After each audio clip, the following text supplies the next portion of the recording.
Hey there folks, this is Rob Woods and welcome to episode 19 of the Fundraising Bright Spots podcast. This is the show for anyone who works in charity fundraising and who wants ideas for how to raise more money, really enjoy their job and make a bigger difference. And if your job includes corporate or major gifts or community fundraising, and if you're not sure how to stay connected and build relationships even now with your supporters, especially if your cause is not obviously directly connected to the pandemic, then I wanted to create an episode today that could give you more courage and confidence to still reach out and have conversations with your supporters. And to create this episode, I reached out to my long-standing friend and colleague Ben Swart, who is a fabulous fundraiser. He's worked in fundraising for more than 12 years. And at the NSPCC, that has included roles in supporter care, major gifts and corporate fundraising.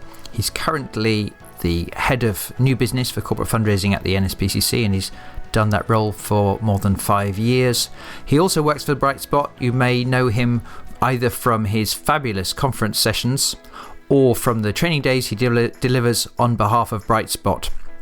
And one of his fabulous strengths is this particular skill he's talking about today, the act of bravely picking up the phone and reaching out to existing supporters, building rapport and helping them enjoy those calls.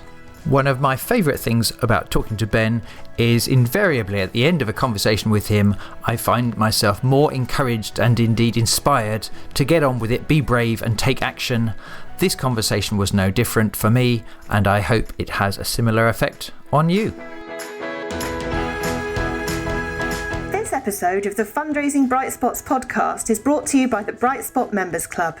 As a practical alternative to one-off conferences and courses whose impact can fade all too quickly, the Members Club is an online resource that gives you ongoing access to a whole library of video training courses, monthly coaching webinars and live training events.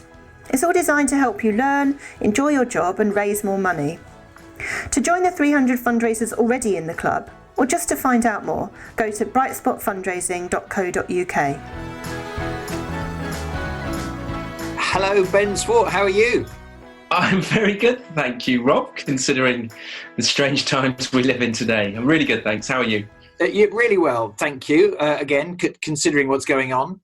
Thank you so much for making time to chat. I reached out to you to make some content to help fundraisers out there. I particularly wanted Ben to talk today about what can many fundraisers out there do right now so I think it's today, Wednesday, the 18th of March at the time of recording. Almost all fundraisers I know are having to work from home. Yeah. And this presents many problems. They're not able to meet the companies or the trusts or the major donors. Events have been cancelled. And so there's a risk to income because of all that stopping. And there's a risk to the relationships with those companies because of all that stopping. And then also, there's also a risk to all of our morale and our ability to be decisive and take action.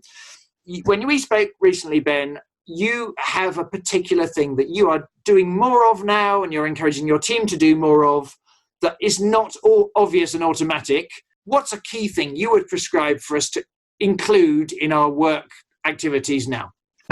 So for me, the main thing is seeing the reality of this situation and having spoken to a number of other fundraisers and CEOs of charities, actually. This came from talking to them and watching the impact of, even before everyone was told not to travel to various services, watching the impact on them made me realise I felt like I was in quite a privileged situation to be able to hear about the impact that this was having on the charity sector, on CEOs' lives, on the lives of the people on the front line. And I found it both heartbreaking, scary, and fascinating.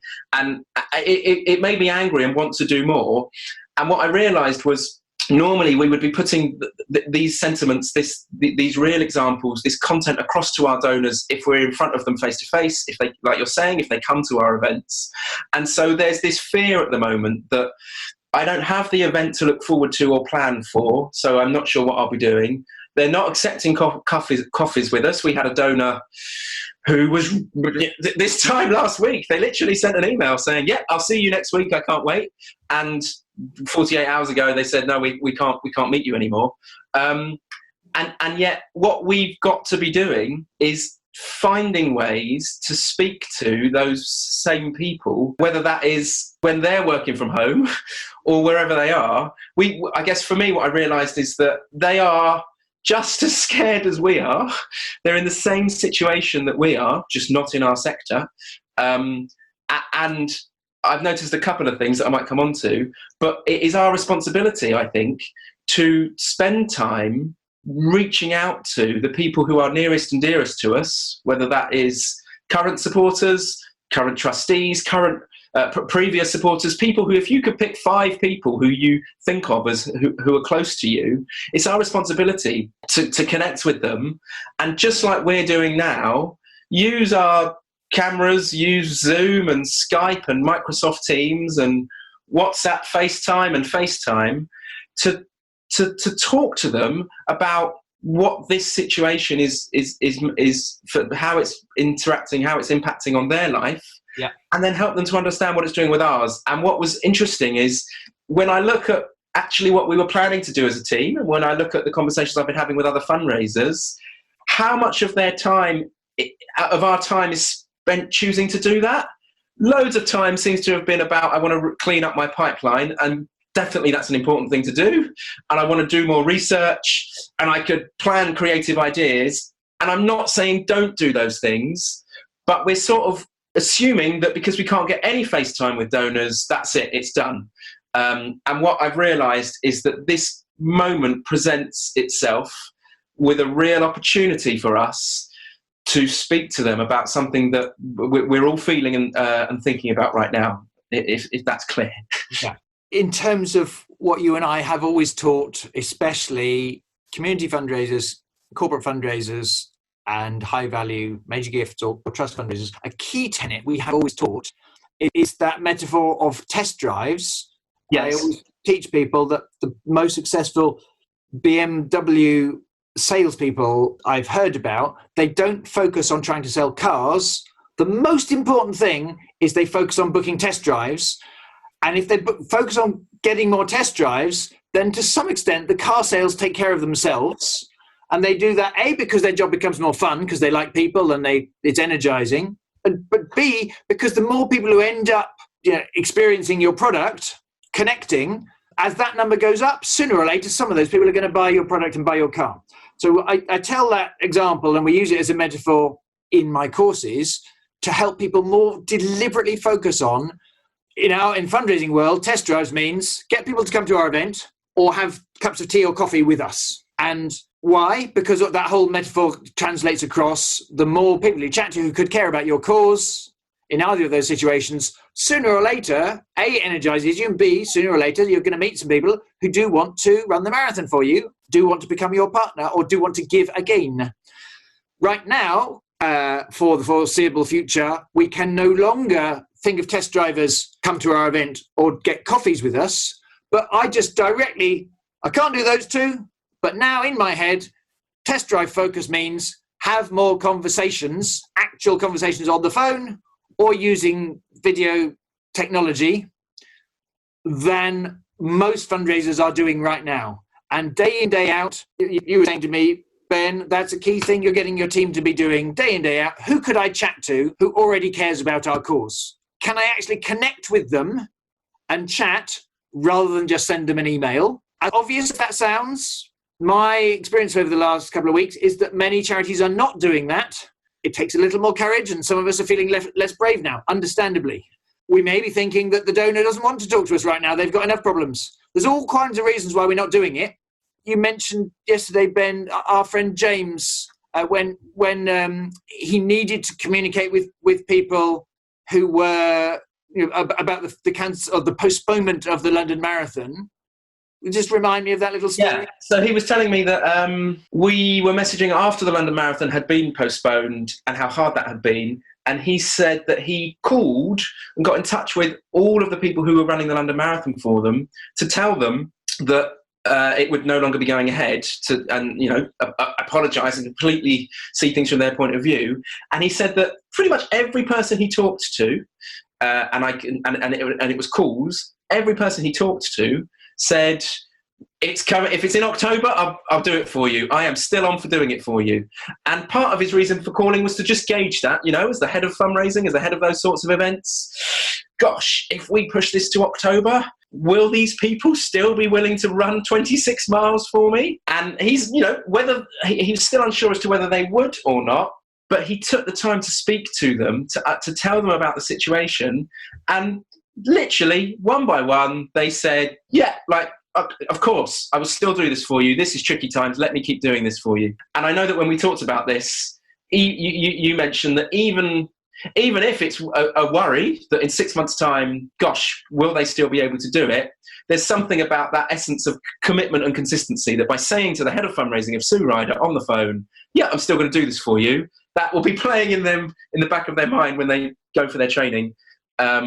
So yes, so sorry to interrupt, Ben. Go. A couple of things I love about that. Number one, Professor Robert Cialdini, one of his 6 principles of influence is called commitment and consistency.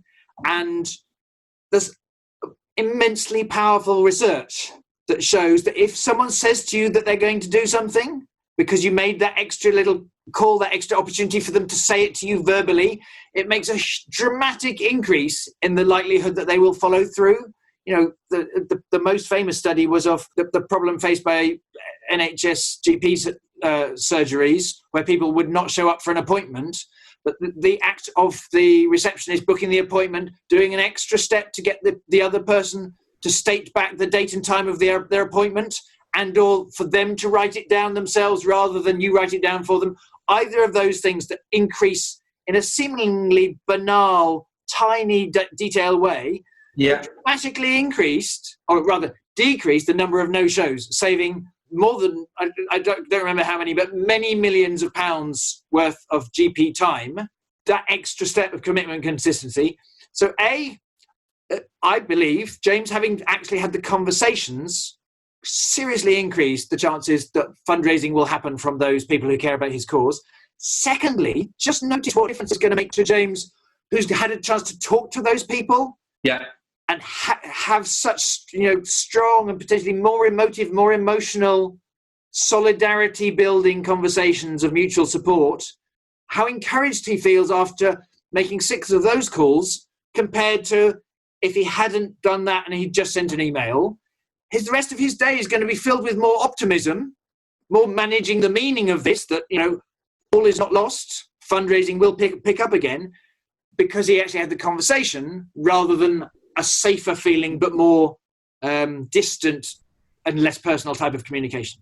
And I think that there's a couple of things that I certainly thought through and think through, which is like there's 2 or 3 things I've noticed. And even this morning, I was asking my team and my colleagues, are we doing this enough? Are we making best use of either the phone or, crucially, FaceTime, being able to see another person's face? Are we doing this enough? And the responses that I got back said from some people, actually, I would, but I don't feel hugely confident with the tech. Or I would, but I'm not sure if I really want people to see my face in this. No, I'm not used to that, Ben. And that was really interesting. And one thing that I noticed when I spoke to my friend who works for a global car company was that they're so used to FaceTiming type stuff. They in their industry, when they have to talk to people in lots of places, they do it a lot anyway. But B, they've just got used to the fact that this is what you do now. So he said, what's interesting? You just get used to seeing everyone's living rooms, Ben. This is just something that we now do. And he said that he does lots of work in China, where for the last 2 months, people have been stuck in their houses. And he said, you just get used to seeing the whole household in the meeting. And I found that particularly interesting, just because if you told me, Rob, that in a minute my son's going to walk up and walk in here, about a month ago, a year ago, that would have made viral footage that would have circled around the globe. Yeah. Nowadays, I have a feeling that in about a week's time or 2 weeks' time, when the kids are off school, everyone's going to be used to that. Like, everyone who we're worried about, that we're talking to, seeing that, is thinking the same things. And that was one thing. Yeah. So one element of that is, we're so used to, in the last 5 years, using this word authentic. But I honestly believe that the best leaders and the best fundraisers who I've interviewed over the last 20 years, they have not had a facade that you feel like you know the real them. Yeah. They're real. You know a bit about, what hobbies they have and so on, their real life. And I agree. One, I appreciate, there's lots of things that are massive problems right now. But I think one of the silver linings will be, even within fundraising teams, in seeing other people's home and whether there's kids' toys around or, a husband walking in or not, we'll get to know each other better. Yeah. It will be more the whole person rather than just the work facade that they put on. It did just, and within that, there's going to be elements of humour. Just today, the first thing that made me smile today was I did see a tweet from our friend and colleague Leslie Pinder, who's a brilliant fundraiser who was on the podcast the other day, and her tweet was along the lines of, "Oops, that was our first moment of being on a group meeting teleconference and someone's colleague's husband walking in their pants in the background." And the tone I got was, it wasn't the end of the world. Maybe he was mildly embarrassed, but it made everyone else just smile at the some of the playfulness and different moments that this kind of communication throws up now. And the other thing I just want to say is, we haven't got time to go into detail, but I've been researching more and more about what it is that builds rapport between you and someone else, or between someone else and your charity or your brand. And there's a very interesting book called Fanocracy by a brilliant marketeer called David Meerman Scott.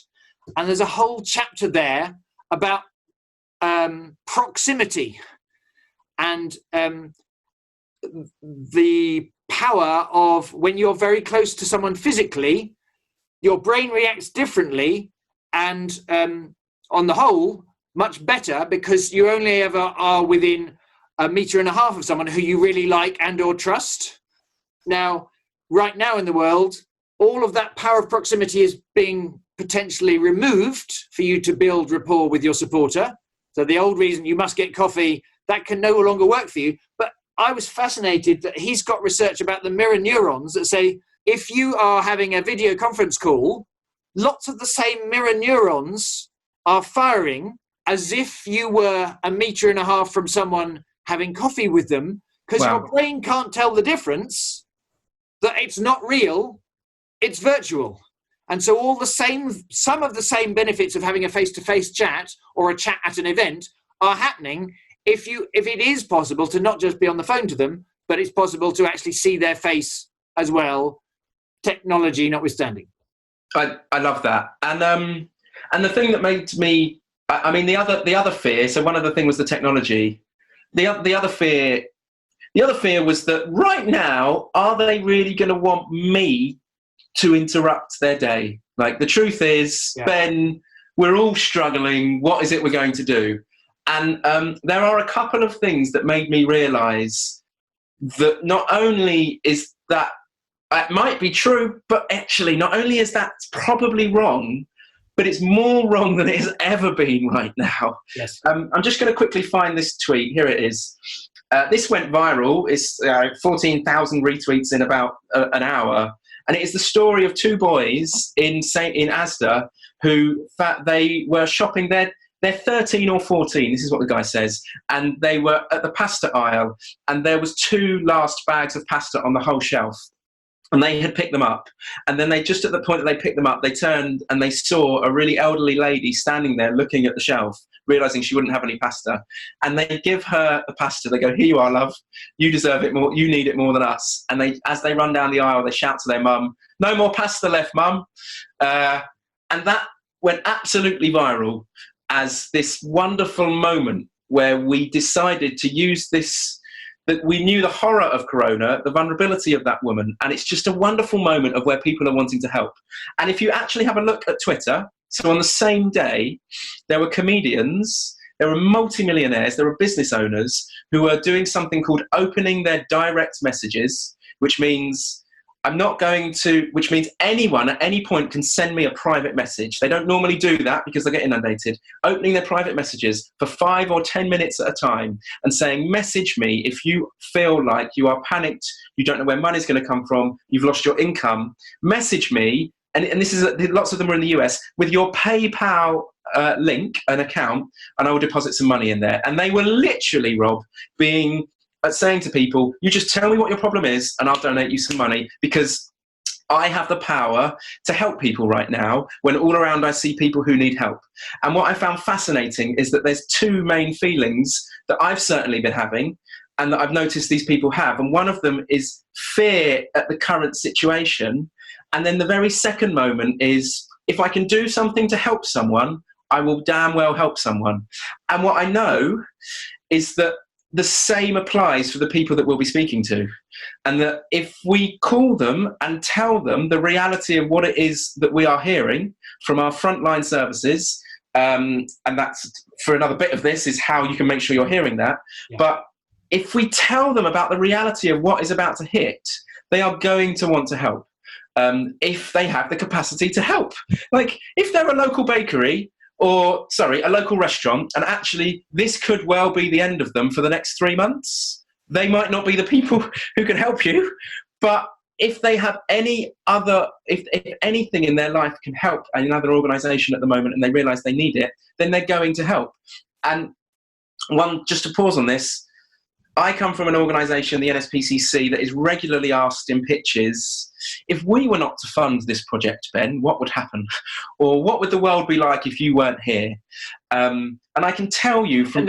And they may not even say that, articulate it that clearly. No. But they may just say, why should we choose you? Why should we fund you? What difference would it make? Or can you tell us the impact it would make? At which point most fundraisers delve into, if they can at all, spectacularly dull and uninspiring numbers that appear to describe impact but actually merely describe activity levels of how many scholarships we give or how many calls we answer. So most questions you get asked at a pitch translate in your head to basically this idea of what happens if we don't choose you. Yeah, absolutely. And Rob, to be really clear though, one of the most petrifying questions for most organisations is, unless this is a project that's only ever going to be funded by this particular donor so there is literally the specific question of, if we do not fund this project, will it continue? Will you still be able to provide this help? And do you know the response I get back? And you're right. And again, when donors are actually just asking, will it make an impact? Often the response I get back is, well, Ben, they want something that's a bit more urgent than our project, a bit more, appeal-like. And I'm really sorry, but right now that is that moment. Like, I am getting emails. I'm getting emails from Keep Cup. I'm getting emails from J Crew. I'm getting emails from insurance companies talking to me about how they might need to close various bits of their offices, but don't worry, they're going to still be here fighting. I couldn't give a toss about insurance, keep cups and clothes when I've come from a meeting where Childline is struggling to find enough laptops to make sure that the supervisors who need to decide what we'll do if a child is in a life-threatening situation and on the edge of a bridge, when they're normally next to them, but they can't be next to them because nobody's allowed to travel, and they don't have enough laptops, so we need to do a call for laptops from anyone and anywhere. Like, I don't care about keep cups.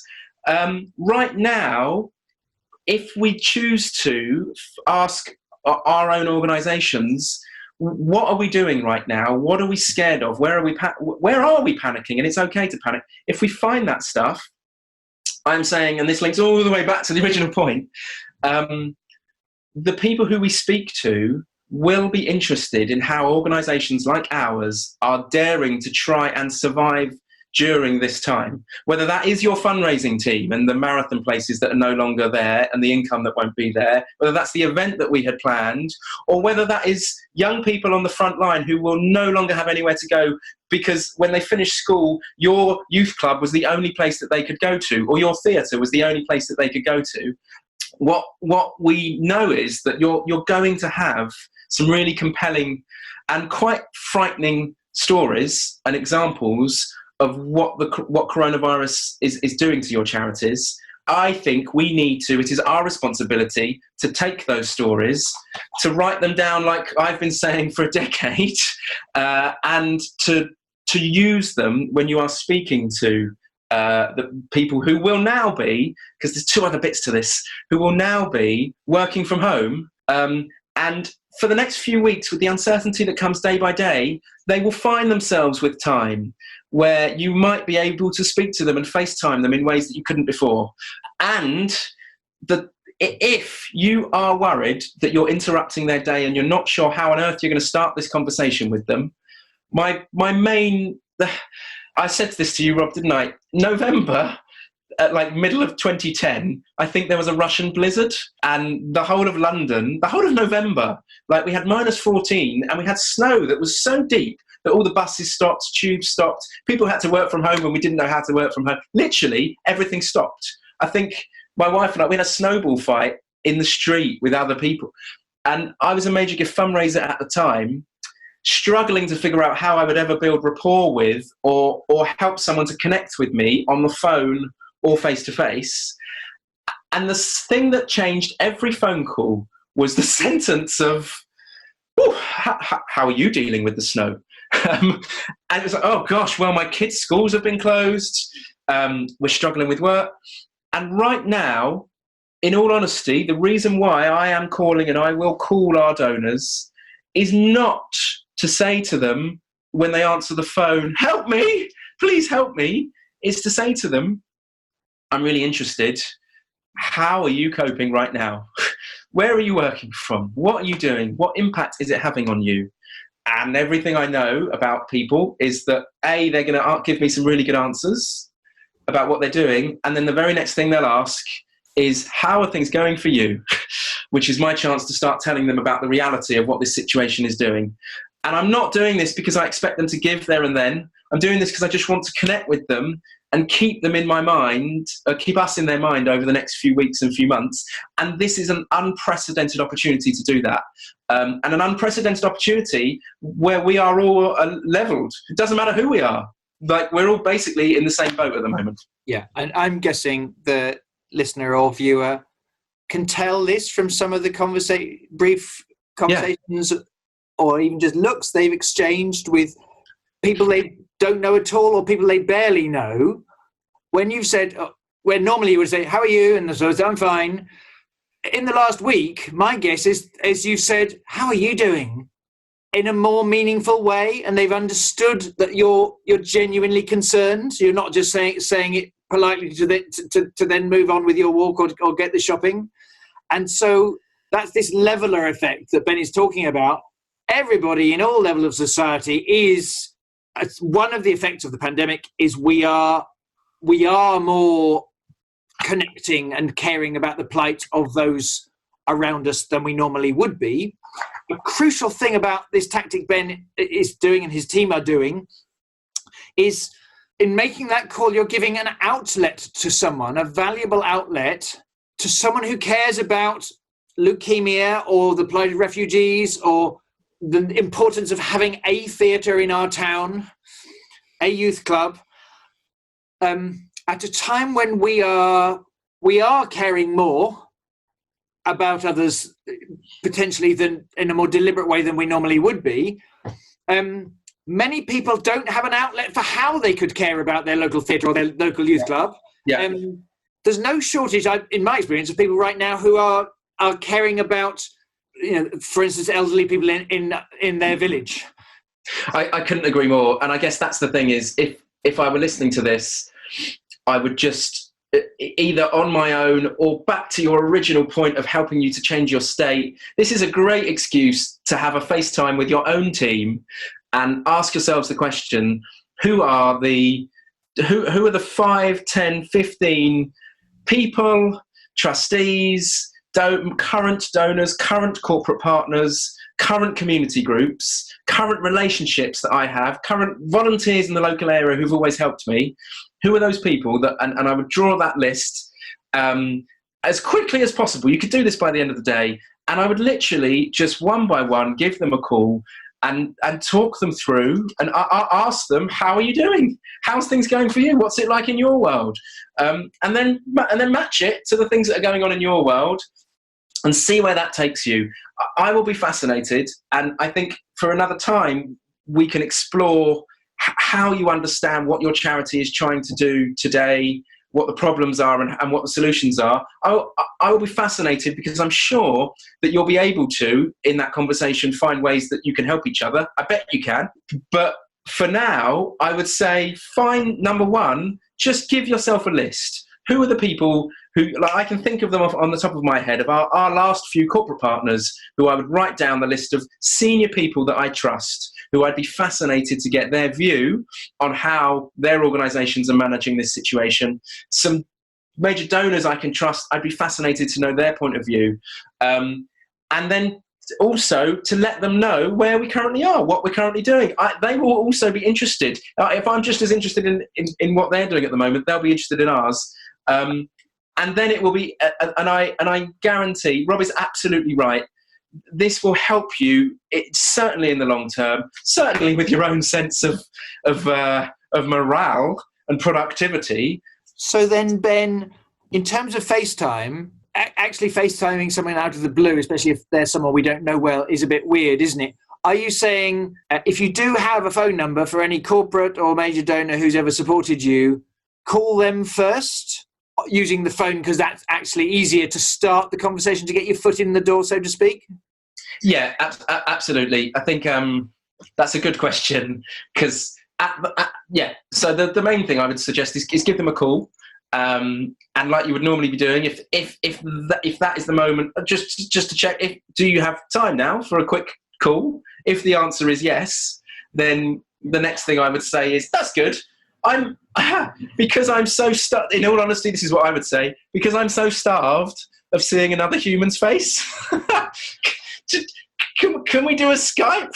Like, honestly, I don't care what you look like or what you're wearing. I just would love to have a FaceTime or a Skype call right now, because I'm doing them like more at the moment, and it's making my life a bit easier, making me feel less isolated. Do you have time right now?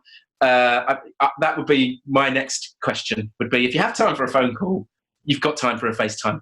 Let's do that too. Yeah. Great. And the other thing I was wondering is, I do get that even when we're feeling at our best and fundraising is going with us, from teaching fundraisers for the last 15 years, I know that many people do find it really quite hard sometimes. There are lots of psychological and confidence reasons and skill reasons why people can be reluctant to actually pick up the phone. Yeah. Most people who've come through our mastery programs, we've helped them get through that, and then they report that absolutely it was a whole lot easier and more enjoyable than they expected. But if our viewer or listener is concerned about that, what would you say to coax them into at least doing their best when they're feeling at their most confident in the morning, to give it a shot more than they normally would? That's a good question. I mean, even if we were back in the office and we were all able to go into the office and walk around like normal, I'd be saying the phone is the single most powerful thing you could be using right now, aside from those coffees, to get those coffees and to talk to people. But we don't have that. We don't have our project visits. We don't have our conferences that we might be meeting them at. We don't have the events that they could be coming to. We don't have the coffees that could be set up for us or on their behalf. We don't have the things that are able to be set up without you having to constantly make those calls. If you don't make these calls, you're missing out on one of the best ways to both understand and speak to and just connect with your donor and plan to do some things together. And so what I know is, do you know what a really good example was? A few months ago, I met with a very senior person from one of the biggest companies in the world. He wasn't even that senior. He was like middle management. But because of the scale of that company, he was senior enough. In the meeting, he connected his laptop up to the screen. And his laptop, it was like my inbox and maybe like yours. Every time you get an email, it appears in the sort of bottom right-hand corner. And whilst he was showing me these slides, literally every 2 seconds, it went bing, bing, bing, bing. And it made me realise why previously, when one of the techniques we'd used to try and get a meeting with him was just emailing him, he hadn't ever replied, because his inbox was just like as if we're going to be able to cut through that. And that was when we weren't all stuck here at home. Like, now more than ever, this is something that we have to be doing. Because all those other reasons have gone, other ways of interacting have gone, because the donors their inbox is just not a place where you want to get hidden or stuck or lost, and because crucially right now we're going to want connectivity and people talking to us more than we ever have done. And right now, a phone call from someone who I already know, who's from an organisation that I have worked with and I do care about, a phone call from them asking me about the impact of this and a chance to talk to them is going to be welcome relief to all of you, to you and to them. And I can tell you the difference between the times when even I, who's someone who's confident on the phone, have felt like I haven't got enough time, I'll just email. I've waited months and months of not getting a meeting, and then a phone call has been all it's taken to get a meeting, and then a follow-up meeting, and then another workshop, and then another. Like, honestly, I understand it, and I used to feel the same sort of fear. And then what I found was, every time I got on the phone to someone and I actually had a conversation with them, lo and behold, we progressed quicker than we could ever have done at any other point. I felt better for it. It made my life easier.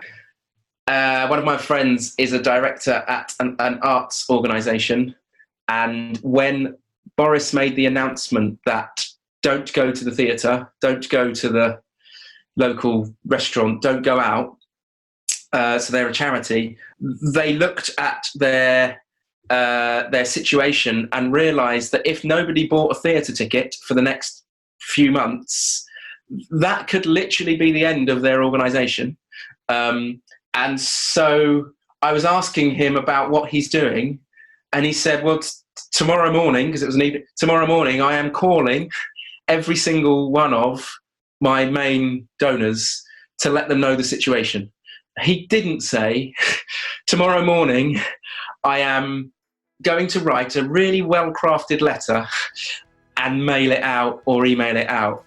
He was like, I have to tell them this situation. And I'm not even sure he's going to call every one of them and say, please, will you give to make sure? I think he's just going to say, we're the organisation you love.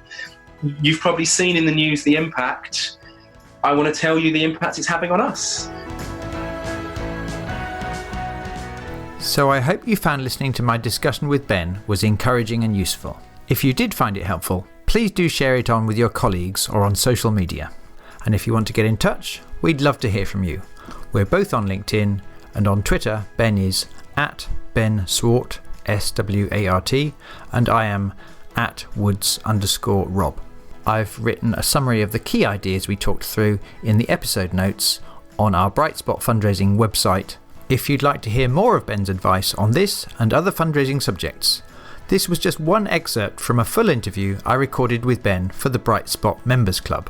If you've not heard of the club before, it's an online training club that we've been running for 3 years, where fundraisers can access a whole library of fundraising training films. We do regular live webinars and weekly online coaching calls to help you learn new ways of fundraising, including, right now, lots of brand new content designed specifically to help charities adapt to the challenges we're now facing during the pandemic. To find out more, go to brightspotmembersclub.com/join. Finally, thank you so much for listening today. I really appreciate the effort it takes to keep investing in your professional and personal development, and I hope you found it valuable. Until the next time, please stay safe and best of luck with all your efforts to be a force for good at this difficult time.